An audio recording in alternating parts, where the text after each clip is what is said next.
So let's start. अभी जो methods बोलते हैं ना, उसको एक्चुअली मतलब मेथड्स एक्चुअली होता क्या है? सी, कोई भी प्रोग्राम में मेथड्स मायने रखता है क्योंकि उसके अंदर हम लोग हमारा फंक्शनैलिटी लिखते हैं।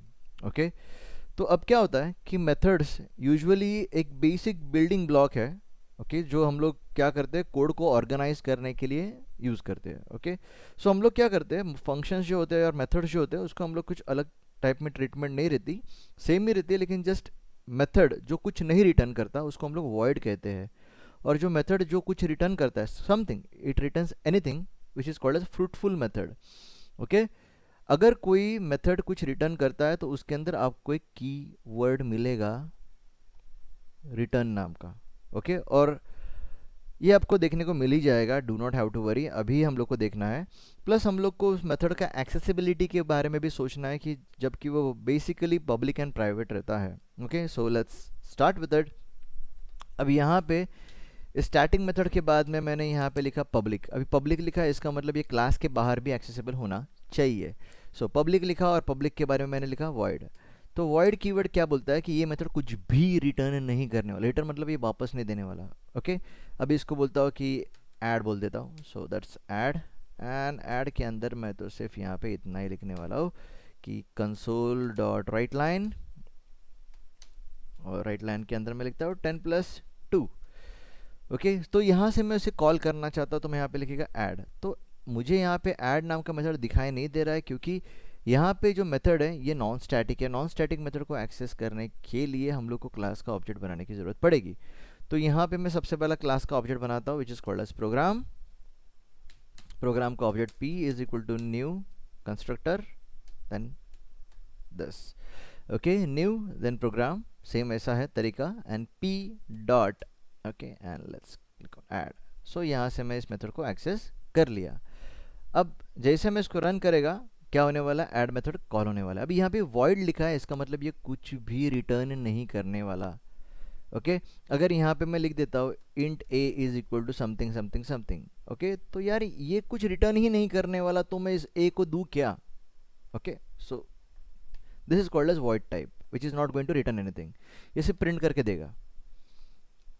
ओके, ये सिंपल है। मैंने अगर आपको कुछ काम बताया, बोला कि एक काम करो, वहाँ पे जाके एक बुक सबमिट करके आओ, तो आपने वहाँ पे बुक सबमिट कर दिया। ओके, तो that is called as void, मतलब मैं, आपने मेरे को वापस कुछ नहीं दिया, आपने गए और वहाँ पे बुक सबमिट कर दिया।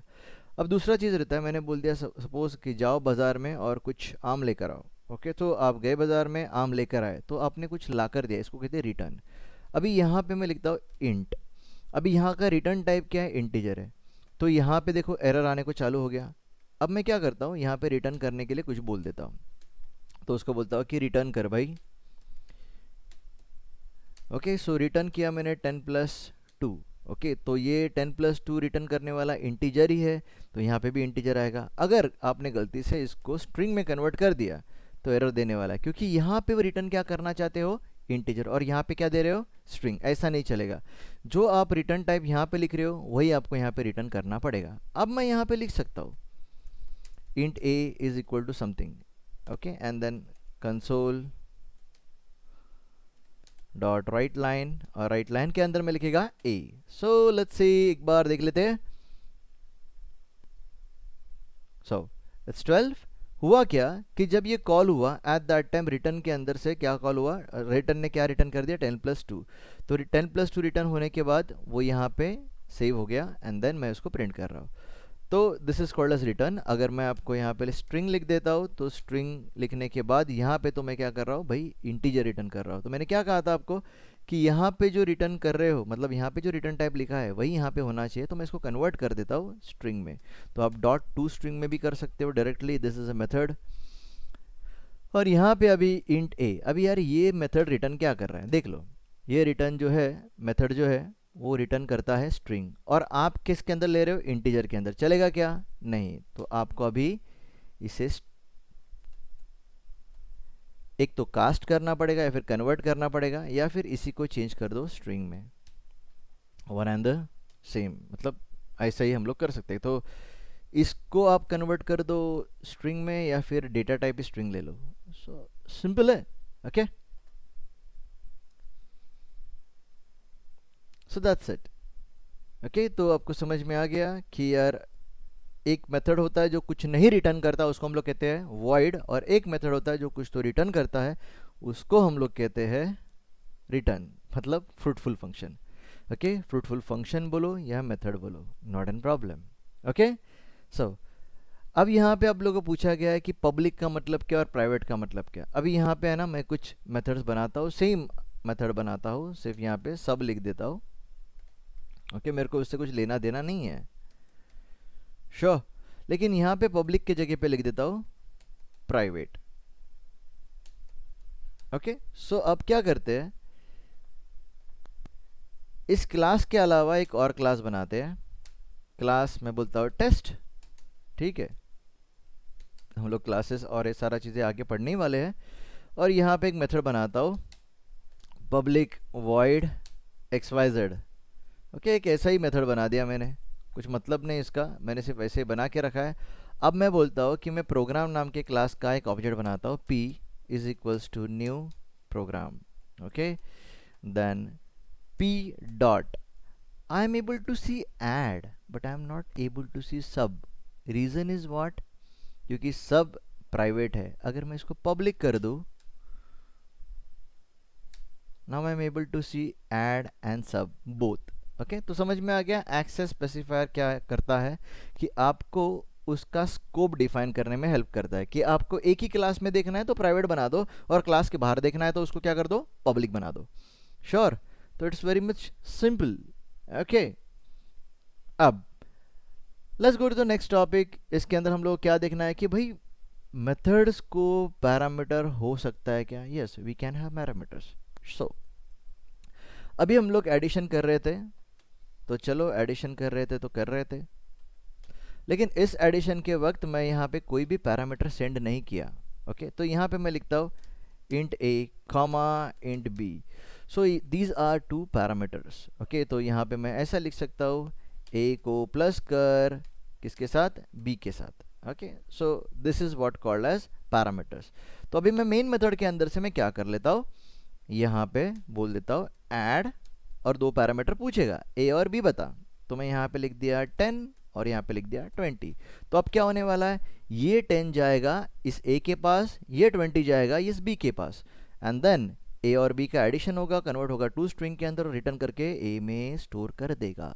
ओके, जब ये एग्जीक्यूट होगा तो ये मेथड रिटर्न करेगा और यहाँ पे सेव करना है। Okay, this is called as parameters. Okay, so it's very simple. अब क्या करते हैं, इतना समझ में आ गया कि हम लोग पैरामीटर्स के थ्रू डेटा एक्सेप्ट कर सकते हैं। Okay, now what I am going to do, मैं थोड़ा सा और काम करने वाला हूँ जिसको कहते हैं मेथड ओवरलोडिंग। लेकिन मेथड ओवरलोडिंग का मतलब क्या होता है, नाम मेथड का एकदम सेम रहता है, मेथड का नाम एकदम एग्जैक्टली सेम रहेगा, सिर्फ पैरामीटर में डिफरेंस होएगा। ओके, सो यहाँ पे क्या लिखा गया है कि देखो कि हमारे पास एक मेथड है गेट प्रोडक्ट प्राइस, दूसरा मेथड है गेट प्रोडक्ट प्राइस। तो दोनों मेथड सेम नाम के हैं, वो एक ही क्लास के अंदर आ सकते हैं क्या, आ सकते हैं, लेकिन यहाँ पे देखो इन दोनों का डेटा टाइप या फिर पैरामीटर्स वो चेंज हो चुके हैं। तो अगर मेरा ये पैरामीटर है इंट और ये पैरामीटर है स्ट्रिंग, तो उस हिसाब से ये मेथड्स कॉल होगा। I will give you an example. CLR क्या करता है कि रन टाइम में जिस हिसाब से आप मेथड को कॉल कर रहे हो with the parameter with the data type, उस हिसाब से कॉल होगा। अब let me give you an example. अभी मैं बोलता हूँ गेट प्रोडक्ट प्राइस, ओके, और यहाँ पे लिख दिया 10। तो जैसे 10 लिख दिया तो ये चेक करेगा कि यार इंट यहाँ पे एक्सेप्टेड है कि यहाँ पे एक्सेप्टेड है, यहाँ पे, तो ये वाला मेथड रन करेगा। ओके, वही अगर मैंने उसको स्ट्रिंग में लिख दिया तो अब वो क्या करेगा, चेक करेगा कि यहाँ पे स्ट्रिंग अवेलेबल है कि यहाँ पे स्ट्रिंग अवेलेबल है क्या, हाँ स्ट्रिंग अवेलेबल यहाँ पे है, तो ये रन करेगा। तो this will work in this way. So method overloading कैसा चलता है, लेट्स सी। सेम वे में हम लोग क्या कर लेंगे, हमारे पास जो कुछ भी काम है same to same exactly copy कर लेते हैं और यहाँ पे पेस्ट कर देते हैं। अब यहाँ पे मैं लिखता हूँ int a comma double b. Okay, that's it. तो इतना लिखने के बाद तुम लोग को एक चीज़ समझ में आ गया रहेगा कि दोनों मेथड का नाम सेम है। ओके, अब मैं यहाँ पे लिखता हूँ 20.5। अब 20.5 is nothing but the value which is pass to double. Okay, so पहला पैरामीटर इंटीजर है और दूसरा पैरामीटर क्या है, डबल है।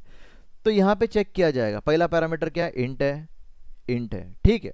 देन चेक किया जाएगा दूसरा पैरामीटर क्या है, डबल है। यहाँ पे इंट है, नहीं भाई ये नहीं चलने वाला। यहाँ पे क्या है, डबल है, हाँ ये चलेगा। सो अब जब मैं ये लाइन लिखूंगा उस समय पे इस दोनों में से कौन सा मेथड चलने वाला है, ये वाला, क्योंकि सिग्नेचर जो है इससे मैच हो गया, ठीक है। सो अभी आपको आउटपुट यहां से मिलने वाला है, तो output will be in this way, perfect. और अगर मैंने यहाँ पे लिख दिया 20, तो वो चेक करेगा कि यहाँ पे जाओ कि यहाँ पे जाओ, ओके, मतलब यहाँ पे जाओ कि यहाँ पे जाओ। तो ऑब्वियस है ये भी इंटीजर है, ये भी इंटीजर है, तो ये वाला मेथड को कॉल कर देगा। So this is called as method over, क्या कहते हैं उसको, लोडिंग। मेथड ओवरलोडिंग के अंदर 2 या 3 या 4 या अनलिमिटेड मेथड्स आपके एक ही क्लास में रहेंगे, ओके। इसको कहते हैं method overloading. The name of the method is going to remain same, only the parameters are going to change. क्या बताया मैंने, the name of the methods are going to remain same, only parameters are going to change, that's it, sure. Now अब क्या होता है, अब हम लोग को देखना है कि ऑप्शनल एंड नेम्ड पैरामीटर्स। अभी कैसा होता है मालूम है, कभी कभी हम लोग को नहीं देने का है कुछ वैल्यू, तो बाय डिफॉल्ट कुछ वैल्यू लेना चाहिए ना, it's simple. So let's take an example.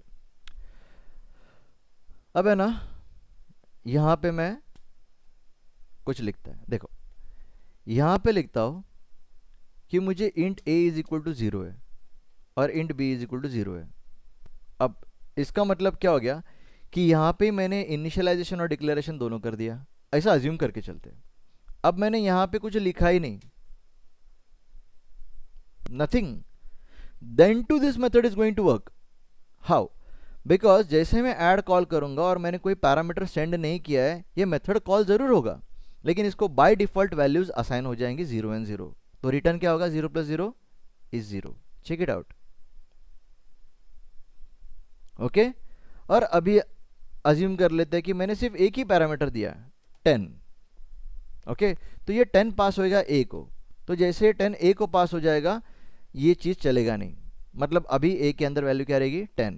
तो अभी देखो 10 plus 0 is I think so 10, या इट्स परफेक्ट, ओके। देन मैं यहाँ पे लिखता हूँ कॉमा 80, श्योर। तो अभी 80 पास होएगा b को, ओके। तो अब क्या होगा, 10 प्लस 80 मतलब 90 का आउटपुट मिलेगा, 90 एज एन आउटपुट मिलने वाला है, let's see, okay, it's perfect. अभी इतना चीज़ मुझको समझ में आ गया, ये है क्यों, क्योंकि कभी कभी अगर आप लोगों ने पैरामीटर्स नहीं दिया, then to if I want to run the method I can use this called as named parameter or optional, means this is the base value or I can say it is the default value. If you don't assign me anything I will treat it as false. same way यहाँ पे अगर आप लोगों ने कोई parameter pass नहीं किया तो मैं इसको बाय डिफॉल्ट वैल्यू दे देगा 0, okay. This is how it works, is called as what, optional और named parameters, okay. It's pretty simple. Now आगे जाकर हम लोग को देखना है डेलीगेट्स। अभी किसी और के नाम, मतलब और का काम कोई और करता है, this is called as delegate, okay. मतलब यूजुअली है ना, डेलीगेट के लिए सबसे ये क्यों किया जाता है, क्योंकि है ना बहुत बड़े बड़े नाम होते हैं मेथड्स के, तो उसको थोड़ा शॉर्ट वे में अगर हम लोगों ने बना के रखा तो बेटर रहेगा, तो इसके लिए हम लोग डेलीगेट्स बनाते हैं। इवन आप लोग इवेंट ड्रिवन प्रोग्रामिंग के अंदर भी आप डेलीगेट्स ही देखोगे बहुत जगह पे। सो डेलीगेट में सबसे इंपॉर्टेंट चीज़ क्या होता है कि मुझे सिग्नेचर सेम होना चाहिए। See, these are called as signatures. एक मेथड है स्ट्रिंग फंक्शन और एक मेथड है ट्रांसलेट इंग्लिश टू फ्रेंच। ये दोनों मेथड का नाम मायने नहीं रखता है, मायने रखता है कि ये मेथड रिटर्न क्या कर रहा है, स्ट्रिंग। ये मेथड एक्सेप्ट क्या कर रहा है, स्ट्रिंग। ये मेथड का डेलीगेट मेथड जो है वो क्या रिटर्न करता है, स्ट्रिंग। एक्सेप्ट क्या करता है, स्ट्रिंग। तो ये दोनों एक दूसरे के साथ काम कर सकते हैं। मतलब this delegate can work for this method because the signatures are same. So let's see how we can do it. Okay, so let's start.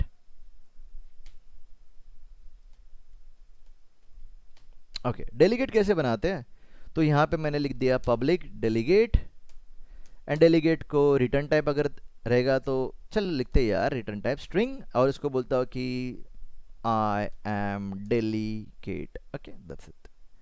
And यहाँ पे एक पैरामीटर पास करते हैं। चलो यार पैरामीटर पास ही नहीं करते, चलो फिलहाल के लिए सही रहने देते हैं, ठीक है। अब मैं एक मेथड लिखता हूँ, पब्लिक वॉइड, ओके, एंड लिखता हूँ टेस्ट। मेथड का नाम है टेस्ट। तो आप मुझे बताना कि क्या ये मेथड इस डेलीगेट से डेलीगेट के साथ वर्क कर पाएगा क्या। ये देखो ये रिटर्न क्या कर रहा है डेलीगेट स्ट्रिंग, और ये रिटर्न क्या कर रहा है वॉइड। चलेगा नहीं। यहाँ पे इसका क्या होना चाहिए, रिटर्न टाइप स्ट्रिंग होना चाहिए, तो ही ये वर्क कर पाएगा। ठीक है कोई प्रॉब्लम नहीं है यार, यहाँ पे मैं रिटर्न लिख देता हूँ, रिटर्न स्ट्रिंग, दैट्स इट। अब इतना काम हो जाने के बाद यहाँ पे कोई पैरामीटर पास किया नहीं, यहाँ पे कोई पैरामीटर पास किया नहीं। Now this delegate and this method can work easily. तो यहाँ पे मैं कुछ बोलता हूँ कि hello, that's it. Now the delegate is been created. Now I want to assign this delegate a method. मुझे इस डेलीगेट को एक मेथड असाइन करनी है, तो कैसा करेंगे। ओके ऐसा लगता है ना कि यार ये कैसा हो पाएगा, हाउ इट इज़ पॉसिबल। सो पहला तो इस टेस्ट को कैसे एक्सेस करेंगे, तो टेस्ट तो डायरेक्टली एक्सेस होगा नहीं, ऑब्वियस है। तो उसके लिए क्या करना पड़ेगा, पहला तो क्लास का ऑब्जेक्ट बनाना पड़ेगा। तो program p is equals to new program. Okay so अब मैं क्या करता हूँ, डेलीगेट को टेस्ट नाम का मेथड असाइन करता हूँ। तो डेलीगेट का ऑब्जेक्ट आई एम डेलीगेट, उसका ऑब्जेक्ट बनाता हूँ d is equals to, I will say I want to add new delegate. So delegate को कौन सा मेथड पास करना है, तो टारगेट पूछ रहा है, तो टारगेट पूछ रहा है तो मैं लिखेगा p डॉट टेस्ट। अभी यहाँ पे आपको पैरेंथेसिस देने का ज़रूरत नहीं है, क्योंकि now this method is going to work for I am delegate and the delegate object is D। अब मैं सिर्फ इतना ही लिखेगा D, that's it। ओके और मैं कंसोल डॉट राइट लाइन के अंदर लिखता है D। सो हुआ क्या, मैंने कॉल किया डेलीगेट को और डेलीगेट ने कॉल किया मेरे मेथड को। ओके अब इतना तो सही है, अब थोड़ा गड़बड़ भी करके देखेंगे। देखो चलाकर सही सही वर्क कर रहा है। मैंने जो कुछ भी कॉल किया डेलीगेट के थ्रू कॉल किया। Okay so I am having an habit of directly clicking on enter, तो बीच बीच में स्क्रीन चला जाता है, but you can pause it, no problem is there. Sure. तो अभी मैं क्या करता हूँ, यहाँ पे लिखता हूँ suppose int a। Now this is going to give me an error because this delegate will not work with this part। okay अब मैं यहाँ पे लिखता हूँ int x। अब तुम लोग बोलोगे सर इधर x लिखा है इधर a लिखा है, अरे फर्क नहीं गिरता, यहाँ पे क्या इंपॉर्टेंट है, दिस थिंग। ओके तो ये सिग्नेचर का डेटा टाइप इज इंपॉर्टेंट, मेरा वेरिएबल इंपॉर्टेंट नहीं है। अब यहाँ पे मैं क्या करता है प्लस एक्स। अभी प्लस एक्स मतलब स्ट्रिंग के साथ अगर मैंने प्लस ऑपरेटर यूज़ किया तो वो कॉन्कैटिनेशन होता है। ओके अभी यहाँ पे मैं कुछ पास करता हूँ, तो क्या पास करूँगा, सपोज 10, तो क्या हो जाएगा, ये 10 will be pass to test method via delegate. Okay simple है, समझे। तो डेलीगेट में सबसे इंपॉर्टेंट चीज़ क्या होता है, सिग्नेचर मैच होना। Okay so it's perfect done. अब अपने छोटे छोटे कैसे भी एग्जाम्पल बनाओ, कोई फ़र्क नहीं गिरता, वर्किंग समझ में आना ज़रूरी है। सो क्या बताया था मैंने, डेलीगेट में सबसे इम्पॉर्टेंट क्या होता है, सिग्नेचर। मतलब ये डेलीगेट इस मेथड के साथ तभी काम कर सकता है जब इसके सारे सिग्नेचर्स मैच हो जाए। यहाँ पे भी वॉइड रहेगा, यहाँ पे भी वॉइड रहेगा, नो प्रॉब्लम। ओके लेकिन ये दोनों सेम होना चाहिए। Okay it's pretty much simple. Okay